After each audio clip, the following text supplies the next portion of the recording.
Hello दोस्तों, स्वागत है आप सभी का हमारे चैनल पर।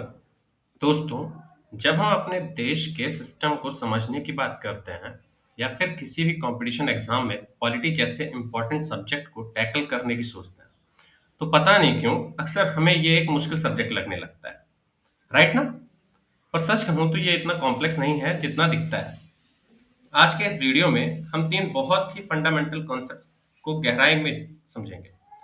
पहला, पॉलिटी क्या है। दूसरा, लॉस क्यों ज़रूरी है और कितने तरह के होते हैं। और सबसे इम्पोर्टेंट, हमारा कॉन्स्टिट्यूशन क्या है, उसकी ज़रूरत क्यों है। और सबसे बड़ी बात, क्यों कोई भी लॉ उसे वायलेट नहीं कर सकता। तो अपनी नोटबुक्स और पेन्स रेडी रखिए, क्योंकि आज बहुत कुछ नया सीखने को मिलेगा और हाँ, मज़ा भी आएगा। तो चलिए शुरू करते हैं। तो सबसे पहला सवाल जो हमारे दिमाग में आता है कि ये पॉलिटी आखिर है क्या चीज़। अक्सर लोग इसे पॉलिटिक्स समझने लगते हैं, पर यहाँ एक छोटा सा लेकिन इंपॉर्टेंट फर्क है। सोचो, पॉलिटिक्स एक एक्टिविटी है जहां लोग पावर पाने की कोशिश करते हैं, है ना? लेकिन पॉलिटी उस फ्रेमवर्क का नाम है जिसके अंदर वो सारी एक्टिविटीज होती हैं। सिंपल शब्दों में अगर मैं कहूँ, तो पॉलिटी एक ऐसा सिस्टम है जो हमारे देश और समाज को चलाने में मदद करता है। इससे थोड़ा और सिंपल करता है। इमेजिन करो, अगर किसी क्रिकेट मैच में कोई रूल्स ना हो, तो क्या वो मैच खेला जा सकता है? पॉसिबल ही नहीं है। वैसे ही एक देश को स्मूथली चलाने के लिए पक्के रूल्स चाहिए, कुछ सिस्टम्स चाहिए। यही सिस्टम, यही फ्रेमवर्क, यही ब्लूप्रिंट पॉलिटी है। तो देख लेते हैं भाई कि स्क्रीन पर क्या लिखा हुआ है ना? या डेफिनेशन पॉलिटी की क्या है। तो what is polity? Polity refers to the systematic governance of a society or nation. It encompasses all the fundamental rules, principles, institutions, and processes that define how a government functions, what power it holds, and what rights and duties its citizens possess. Think of polity as the essential operating system or blueprint that ensures order, manages affairs, delivers justice, and protects rights within a country. तो कि तो जैसा कि आप screen पर देख सकते हैं, पॉलिटी रेफर करता है किसी भी सोसाइटी या नेशन के सिस्टमैटिक गवर्नेंस को। मतलब वो सारे रूल्स, प्रिंसिपल, इंस्टीट्यूशन और प्रोसेसेस जो डिसाइड करते हैं कि गवर्नमेंट किसकी बनेगी, लीडर्स कैसे चुने जाएंगे, उनकी पावर्स क्या होंगी, सरकार क्या क्या कर सकती है, लोगों के क्या राइट्स और ड्यूटीज होंगे, देश में शांति और व्यवस्था कैसे बनेगी, लॉ एंड ऑर्डर कैसे मेंटेन होगा। अगर दो लोगों के बीच मान लो कल कोई डिस्प्यूट होता है, तो उसे हम कैसे रिजॉल्व करेंगे और कौन रिजॉल्व करेगा, है ना? तो पॉलिटी एक तरह का फ्रेमवर्क है। आप इससे देश का ऑपरेटिंग सिस्टम या ब्लूप्रिंट समझ सकते हैं। जैसे कि बिल्डिंग बनाने के लिए एक डिटेल्ड ब्लूप्रिंट चाहिए होता है, वैसे ही एक देश को ठीक से चलाने के लिए एक वेल डिफाइंड और स्ट्रांग पॉलिटी चाहिए होती है। इसके बिना किसी भी देश में स्टेबिलिटी और अकाउंटेबिलिटी नहीं आ सकती। तो पॉलिटी क्या है, ये बस बेसिक कॉन्सेप्ट आपको क्रिस्टल क्लियर हो गया ना? अगर हाँ, तो चलिए अब हम अपने अगले बहुत इंपॉर्टेंट टॉपिक पर चलते हैं कि लॉस क्या है और लॉस क्यों जरूरी है और ये लॉस कितने तरीके के होते हैं। तो रेडी हो ना सब कोई? ठीक है। तो सबसे पहले ये समझते हैं कि लॉस क्या है। सिंपल भाषा में, लॉस वो नियम है जो समाज या सरकार बनाती है और लागू करती है, ताकि लोगों के व्यवहार को रेगुलेट किया जा सके। ये वो औपचारिकता से बनाए गए नियम हैं जिन्हें सोसाइटी या गवर्नमेंट बाइंडिंग मानती है और जिन्हें न मानने पर नियम तोड़ने वालों को कॉन्सिक्वेंसेस फेस करने पड़ते हैं। आप ऐसा समझो, लॉस एक गेम के रूल्स की तरह हैं, जो बिना रूल्स के कोई गेम नहीं खेला जा सकता। वैसे ही बिना लॉस के कोई सोसाइटी ठीक से चल नहीं सकती। ये वो बाउंड्रीज हैं जो हमें बताती हैं कि क्या सही है और क्या गलत है, और अगर हम इन बाउंड्रीज को क्रॉस करते हैं ना, तो उसके क्या नतीजे होंगे। ठीक है ना? तो हम देख लेते हैं कि लॉस की डेफिनेशन देख लेते हैं सबसे पहले। What are laws? Laws are a system of rules created and enforced by a social or governmental institutions to regulate behavior. They are formally enacted sets of rules that a society or government recognizes as binding, often backed by sanctions or consequences for non-compliance. अब ये भी देख लेते हैं कि loss की हमको जरूरत क्यों पड़ती है। Why is law necessary? Laws are fundamental rules established by a society to maintain order and regulate behavior. Their core purpose is to prevent chaos by setting clear boundaries for actions. Laws provide a structure mechanism for conflict resolution, ensuring free treatment and justice for all. They also clearly define the rights and duties of citizens, protecting individuals and their property, thereby contributing to overall security and safety in society. कुछ examples देख लेते हैं, जैसे traffic laws for road order, criminal laws like IPC और criminal prevention, property laws defining ownership, customer protection laws safeguarding buyers right. तो जैसा कि आप सब स्क्रीन पर देख रहे हैं, laws are a system of rules created and enforced by social or governmental institution to regulate behaviour. अब यहां से एक और बड़ा सवाल निकलता है, लॉज क्यों जरूरी है? सोचो, अगर ट्रैफिक रूल्स ना हो तो रोड पर क्या हाल होगा?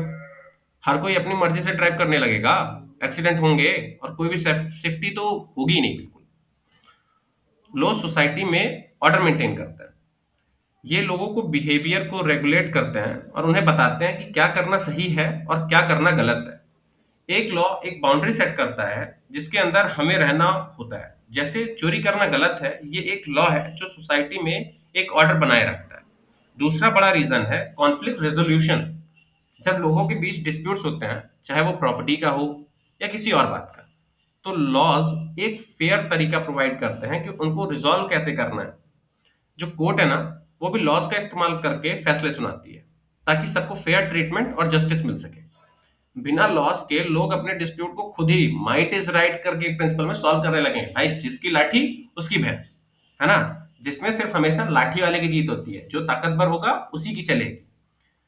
अब भाई तीसरा और सबसे इंपॉर्टेंट पॉइंट है राइट्स और ड्यूटीज का निर्धारण। लॉज ही बताते हैं कि आपके क्या फंडामेंटल राइट्स हैं, जैसे जीने का अधिकार, बोलने का अधिकार, एटसेट्रा, और साथ ही आपकी क्या ड्यूटीज हैं एक नागरिक के रूप में। ये आपको सिक्योरिटी और सेफ्टी भी प्रोवाइड करते हैं। आपको पता होता है कि अगर कोई आपके साथ गलत करता है तो आपके पास लॉस का सहारा है। अब भाई लॉस के प्रकार की बात कर लेते हैं कि लॉस कितने टाइप के होते हैं। ब्रॉडली हम लॉस को कई तरीकों से क्लासिफाई कर सकते हैं। पहला, constitutional law, the supreme law forming the bedrock for all other laws and defining the fundamental structure of government and citizens' rights. Statutory law, laws explicitly enacted by legislative bodies like parliament or state assemblies. Example, Indian Penal Code. Administrative law, rules and regulations governing the powers, duties, and procedures of government agencies and officials. Common law or customary law, laws developed from long-standing traditions, customs, and past judicial decisions, precedents, often unwritten initially but gaining legal force over time. तो आप जैसे कि screen पर classifications देख सकते हैं। पहला है कॉन्स्टिट्यूशनल लॉ, ये सबसे ऊपर है। Think of it as the master rule book. ये वो लॉज हैं जो हमारे कॉन्स्टिट्यूशन में लिखे हैं और गवर्नमेंट के स्ट्रक्चर, पावर्स और सिटीजन के राइट्स को डिफाइन करते हैं। सभी दूसरे लॉज को इनके अनुसार ही होना चाहिए।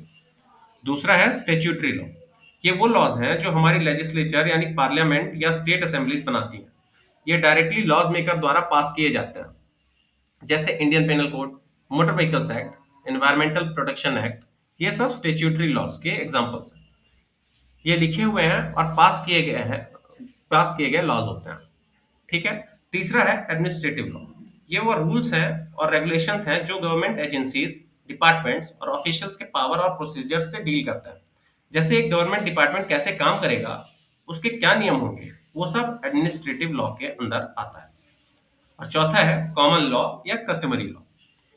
कुछ लॉज ऐसे होते हैं जो लिखे हुए नहीं होते, बल्कि पुराने रीति रिवाजों, कस्टम्स, ट्रेडिशन और जुडिशियल प्रेसिडेंट्स, कोर्ट्स के पुराने फैसले से इवॉल्व होते हैं। जैसे ब्रिटेन में कॉमन लॉ काफी प्रेवलेंट है। इंडिया में भी कुछ हद तक पर्सनल लॉज जैसे हिंदू लॉ, मुस्लिम लॉ, कस्टम्स का असर दिखता है, जिनको बाद में कोडिफाइड लॉज में बदल दिया गया।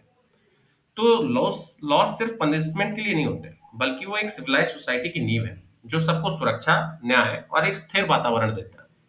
तो लॉस का कॉन्सेप्ट और उसके प्रकार अच्छे से समझ आ गया ना? Hope so. चलिए अब हम अपने लास्ट और सबसे इंपॉर्टेंट सेगमेंट की तरफ चलते हैं, हमारा प्यारा constitution.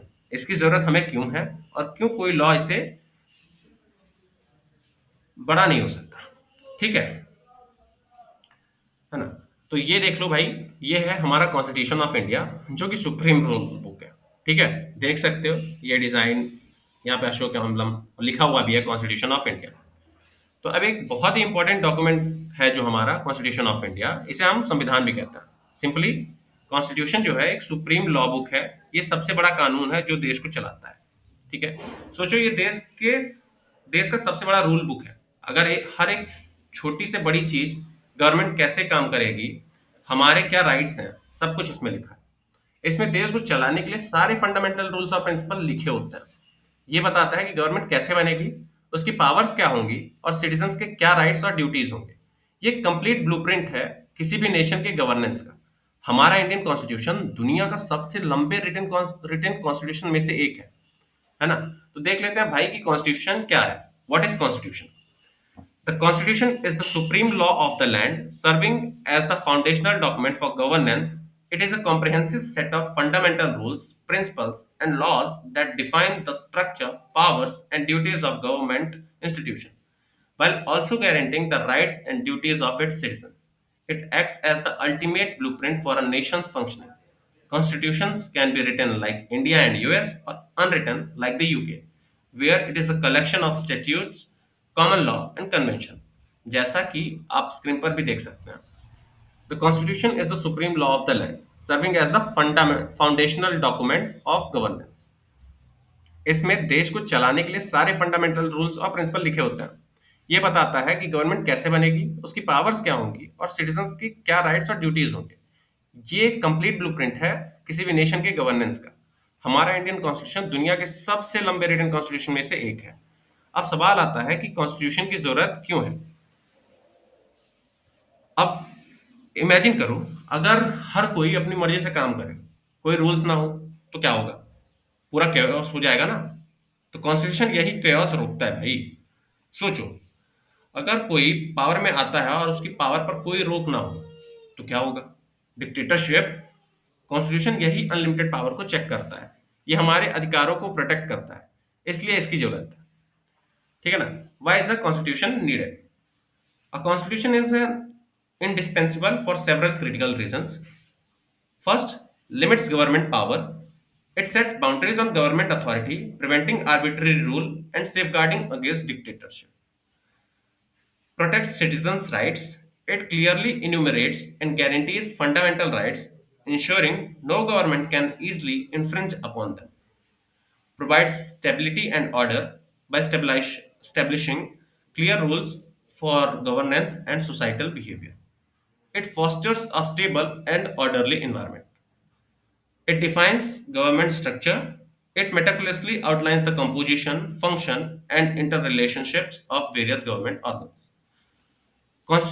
Constitution also expresses national ideals.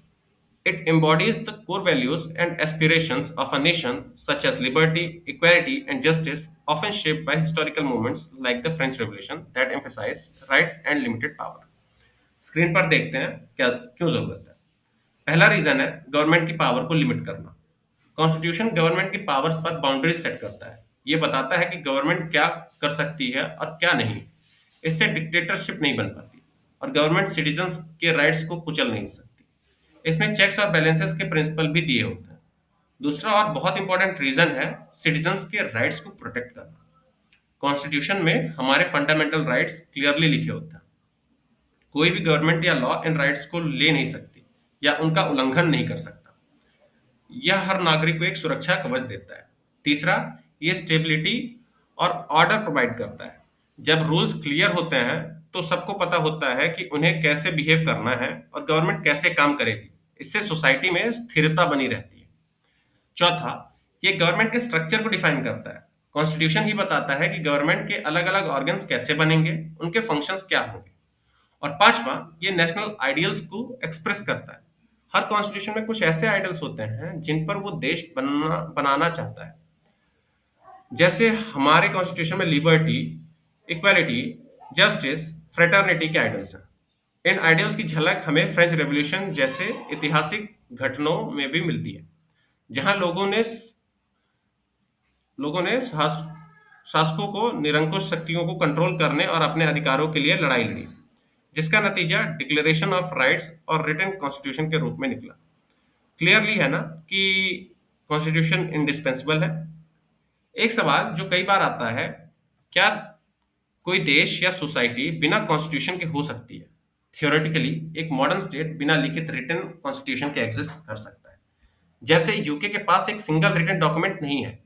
उनका कॉन्स्टिट्यूशन स्टैट्यूट्स, कॉमन लॉ और कन्वेंशन का एक कलेक्शन है। लेकिन एक कॉन्स्टिट्यूशन रूल्स का सेट, मतलब एक सिंगल कंपाइल्ड बुक जहां पे सारे रूल्स लिखे हों, के बिना कोई भी मॉडर्न देश स्टेबल तरीके से काम नहीं कर सकता। आप ऐसे समझो, पुराने जमाने में जब छोटे समाज या ट्राइबल ग्रुप्स होते थे, तो वो बिना किसी फॉर्मल रिटन कॉन्स्टिट्यूशन के अपने कस्टम्स और परंपराओं के हिसाब से चलते थे। पर जैसे-जैसे सोसाइटी कॉम्प्लेक्स होती गई, बड़े-बड़े स्टेट्स बने, तो एक लिखित और क्लियर कॉन्स्टिट्यूशन की जरूरत पड़ी, ताकि पावर को डिफाइन किया जा सके, लोगों के राइट्स को प्रोटेक्ट किया जा सके और देश में स्टेबिलिटी आ सके। बिना इसके केओस और आर्बिट्ररी रूल की संभावना बहुत ज्यादा होती है भाई। तो एक मॉडर्न देश को कॉन्स्टिट्यूशन की जरूरत पड़ती है। यह समझ आ गया ना? तो भाई देख लेते हैं कि स्क्रीन पे हमने क्या लिखा हुआ है। ठीक है। Can a country society exist without a constitution? While ancient societies functioned based on customs and informal rules, a modern organized state generally cannot exist stably without a foundational set of rules, a constitution. Even countries with unwritten constitutions like the UK rely on a comprehensive collection of statutes, common law, and convention. A written constitution provides unparalleled clarity, stability, and robust protection for individual rights, making it essential for complex, diverse nations. ये बहुत important point है दोस्तों। अगर कोई constitution law को violet करता है तो उसको नल एंड वॉइड क्यों बोला जाता है, यानी उस लॉ की कोई वैल्यू क्यों नहीं रहती? इसका सीधा सा जवाब है कॉन्स्टिट्यूशनल सुप्रीमेसी। हमारे देश में भाई कॉन्स्टिट्यूशन सबसे ऊपर है। कोई भी लॉ जो पार्लियामेंट या स्टेट असेंबली बनाती है, वो कॉन्स्टिट्यूशन की प्रोविजंस के खिलाफ नहीं हो सकता। अगर ऐसा होता है तो हमारी जुडिशरी, सुप्रीम कोर्ट या हाई कोर्ट्स के पास जुडिशियल रिव्यू की पावर है। इस पावर का इस्तेमाल करते ही कोर्ट्स ऐसे लॉज को अनकॉन्स्टिट्यूशनल या नल एंड वाइड घोषित कर देते हैं, यानी उन लॉज की कोई लीगल वैल्यू नहीं रहती। ये सिटीजंस के राइट्स को प्रोटेक्ट करने और कॉन्स्टिट्यूशन की सैंक्टिटी मेंटेन करने के लिए बहुत जरूरी है। ठीक है ना? तो हम देख लेते हैं भाई स्क्रीन पर क्या लिखा हुआ है। Laws violating constitution equals null and void. This principle is based on constitutional supremacy, meaning the constitution is the highest law. Any law enacted by the parliament or state assemblies that contradicts the constitution's power provisions can be declared unconstitutional or null and void by the judiciary through its power of judicial review. This ensures the protection of citizens' rights and maintains the sanctity of the constitution. और आखिरी सवाल जो कई बार आता है, कुछ custom over the period of time loss क्यों बन जाते हैं? देखो, इंसानी समाज में बहुत सारे रीति रिवाज और परंपराएं होती हैं। जब कोई कस्टम बहुत लंबे समय तक फॉलो किया जाता है, सब लोग उसे मानने लगते हैं और वो सोसाइटी के लिए जरूरी बन जाता है, तो उसे लीगल कस्टम का दर्जा मिल जाता है। कई बार कोर्ट्स अपने फैसलों में ऐसे कस्टम को रिकॉग्नाइज करते हैं और लेजिस्लेचर भी उन पर बेस्ड लॉज बना देते हैं।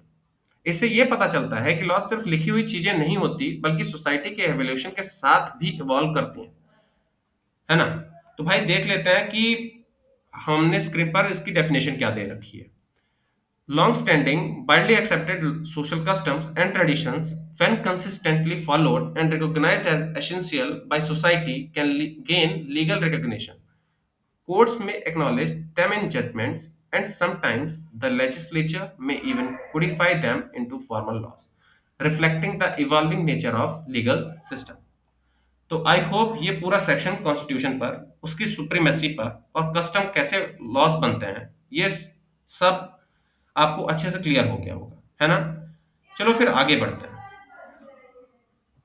तो दोस्तों, आज के इस कॉम्प्रिहेंसिव सेशन हमने पॉलिटी के फाउंडेशनल एस्पेक्ट को समझा। हमने देखा कि पॉलिटी क्या है, लॉस क्यों जरूरी है और उनके टाइप्स क्या हैं, और कैसे हमारा कॉन्स्टिट्यूशन देश की नींव है और क्यों उसकी सुप्रीमेसी सबसे ऊपर है। ठीक है ना? तो भाई उम्मीद करता हूं कि ये डिटेल्ड एक्सप्लेनेशन और एग्जांपल्स आपको समझ आ गए होंगे। अगर कोई डाउट हो तो कमेंट सेक्शन में जरूर पूछिए। हम हर सवाल का जवाब देने की कोशिश करेंगे। आपको बिल्कुल अकेला फील नहीं होगा। हमारे अगले वीडियो में हम कुछ और बहुत ही मजेदार और इंपॉर्टेंट कॉन्सेप्ट्स को एक्सप्लोर करेंगे, जो आपके किसी भी कॉम्पिटिटिव एग्जाम जर्नी के लिए बहुत क्रूशियल है। तो कहीं मत जाना, मिलते हैं अगले सेशन में, है ना? और अगर ये वीडियो आपको इन्फॉर्मेटिव और हेल्पफुल लगा हो तो लाइक करें, अपने दोस्तों और साथी स्टूडेंट्स के साथ शेयर करें और हमारे चैनल को सब्सक्राइब करना ना भूलें। आपका सपोर्ट हमें और बेहतर कंटेंट बनाने के लिए मोटिवेट करता है। धन्यवाद और मिलते हैं अगले वीडियो में। Take care. Bye bye.